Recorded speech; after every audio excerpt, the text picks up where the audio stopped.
আপনাদেরকে পেঁপে গাছ দেখাচ্ছি। পেঁপে গাছে দুটি জাত থাকে, একটি স্ত্রী জাত, একটি পুরুষ জাত। আমি যে গাছের নিচে দাঁড়িয়ে আছি এটা হচ্ছে পুরুষ গাছ।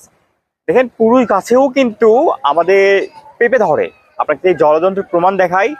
আমরা পুরুষ গাছকে স্ত্রী গাছে পরিণত করতে পারি, কিন্তু জেনেটিক্যাল ব্যাপারে যে বিষয়টা থাকে এই জন্য কিন্তু সেই স্ত্রী গাছের মতো করে পুরুষ গাছ কিন্তু অত পেঁপে ধরে না। কিন্তু হ্যাঁ, আমরা পেঁপে ধরাতে পারি। যে টেকনিকগুলো আমরা এখানে ইউজ করেছিলাম তারপরে এখানে পেঁপে ধরছে। এটা আমরা ইদানিং দেখছি যে অনেকে এটা নিয়ে একটা ভুল তথ্য দিচ্ছে যে পেঁপে গাছের এভাবে যে কৌশলটা আছে সেই কৌশল ব্যবহার করলে নাকি পেঁপে গাছে পেঁপে ধরে না।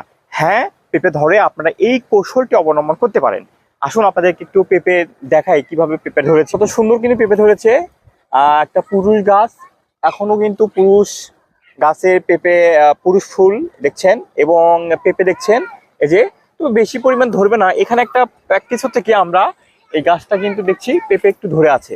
তো পেঁপে যেহেতু দুটি জাত লাগে এবং স্ত্রী এবং পুরুষ উভয় গাছই লাগে, আপনারা প্রত্যেক 10টা গাছের জন্য একটা করে স্ত্রী গাছের জন্য একটা পুরুষ গাছ রাখবেন। আপনারা দেখছেন এই যে পেঁপে গাছের পুরুষ গাছে কিন্তু পেঁপে।